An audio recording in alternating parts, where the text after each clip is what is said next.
Hi friends, welcome back to Telugu వంటలు. ఈ రోజు మన వీడియోలో హెల్దీ స్వీట్ స్నాక్ పేలాల ఉండలు చేస్తున్నానండి. పిల్లలు ఎప్పుడైనా తీయగా తినాలి అని అడిగినప్పుడు ఈ విధంగా త్వరగా చేసుకునే ఈ పేలాల ఉండలను చేసి పెట్టండి. పిల్లలు ఇష్టంగా తింటారు. ముందుగా స్టవ్ వెలిగించి బాండీలో 200 గ్రాముల తరిగిన బెల్లాన్ని వేసి కొన్ని నీళ్లు పోసి బెల్లాన్ని కరిగించుకోవాలి.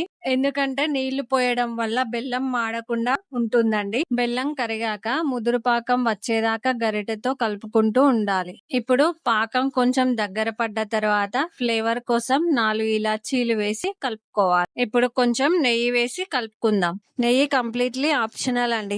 మధ్య మధ్యలో పాకం వచ్చిందో లేదో తెలుసుకోవడానికి ఒక గిన్నెలో నీళ్లు పోసి పాకాన్ని వేసి చూడాలి. ఈ పేలాల ఉండల కోసం పాకం ముద్దలా రావాలి, కానీ రాలేదు. ఇంకా పాకం వచ్చేదాకా ఉంచుకుందాం. పాకం వచ్చేదాకా గరిటెతో కలుపుకోవాలి. ఇప్పుడు పాకం వచ్చిందో లేదో చూద్దాం. పాకం ముద్దలా వచ్చింది, చూసారా? ఇప్పుడు మన పాకం రెడీ అయినట్లే. స్టవ్ ఆఫ్ చేద్దాం. ఇప్పుడు 170 గ్రాముల మురుమురాలను తీసుకొని బెల్లం పాకంలో వేసి మొత్తం కలిసేలాగా బాగా కలపాలి. ఈ మిశ్రమం వేడిగా ఉండగానే చేతికి నీళ్లు రాసుకొని గుండ్రంగా ఉండలు కట్టుకోవాలి. మీకు ఇష్టమైన సైజులో ఉండలు కట్టుకోవచ్చు. ఇలా అన్ని ఉండలు చేసుకొని సర్వింగ్ ప్లేట్ లో పెట్టుకోవాలి. ఇంతే, మన టేస్టీ పేలాల ఉండలు రెడీ అండి.